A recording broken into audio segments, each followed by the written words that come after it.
Another day, another run. Let's go.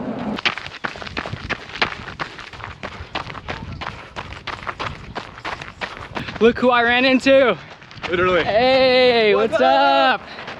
My good buddy from Jiu-Jitsu, Logan. We ran together before. Just bumped into him because we live down the street.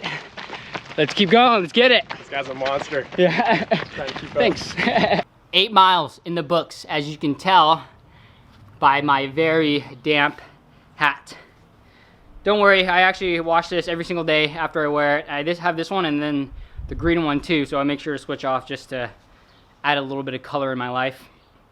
And today was a really good run, 8 miles, and it went by super fast. Just got into a groove, and I actually bumped into my buddy Logan that lives down the street, and we ran a few miles together. We were 6 feet apart, just catching up, just talking. And I think that's why the run went by super fast too. And my legs just feel fresh. Like these 9:30 miles, just, it feels like I'm coasting.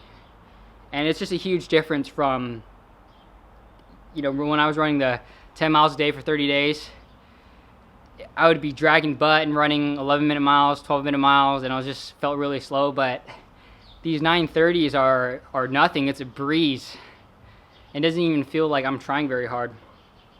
And I think that run 10 miles a day for 30 days, that training block was very good for my overall cardio, my overall just making running easier right now. So happy about that.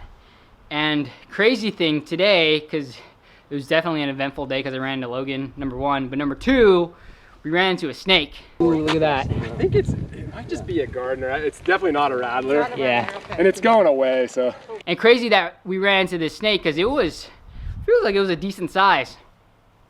And we had to play traffic control just a little bit because there were these two ladies and a baby in a stroller.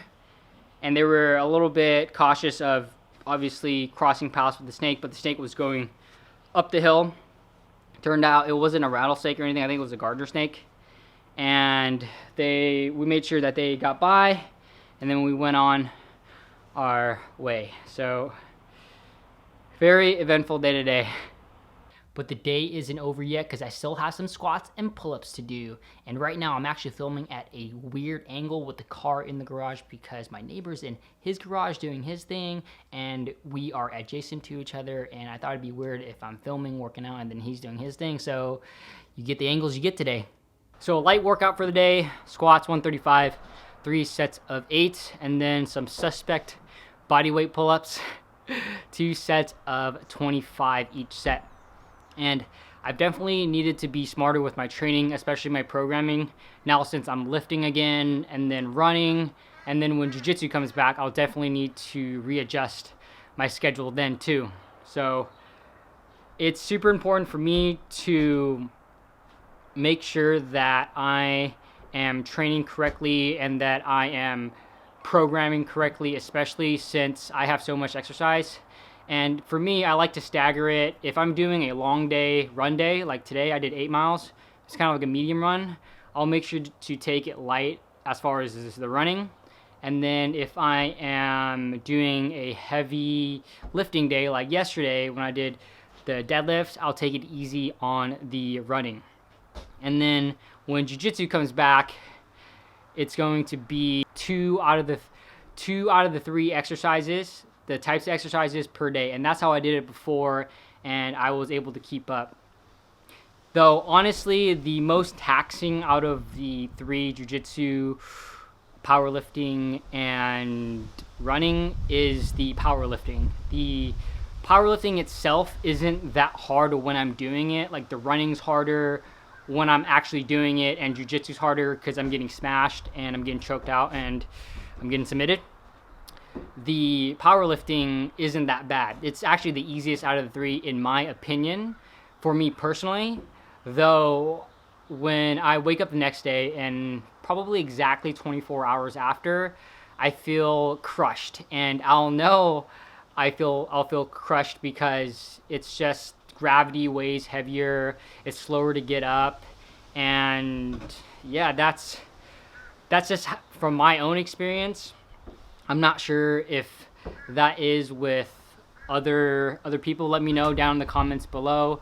But for me, I think about it this way, is that when I'm doing those powerlifting movements, especially, you know, like yesterday's deadlift was at 345, that's probably somewhere around my, you know, 80 to 85, maybe even 90% max. And so I'm pushing my body to that red line, that limit.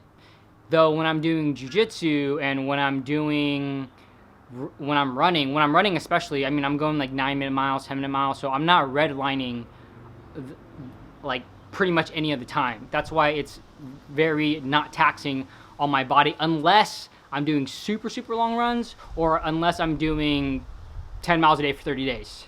And then also jiu-jitsu as well, is that the rounds are, you know, 5 minutes to 10 minutes, 10 minutes being on Fridays, 4 10-minute rounds. Though with jiu-jitsu, the people that I'm going with, and for me also, I'm like a flow roller, right? So it's more relaxed. There are times when I need to go hard, but for the most part, I'm not redlining for most of the rounds in jiu-jitsu. So that's just my personal experience, and so I have to be really smart about my training. So thanks for watching. Hope y'all enjoyed that video. Hope y'all enjoyed another day of me working out. It's probably pretty boring, to be honest with you, but let me know if you have any questions. Let me know if you have any requests. Comment down below. Let me know. If you haven't already subscribed to my channel, make sure you hit that subscribe button. Please give this video a thumbs up. It really helped me out. See you tomorrow.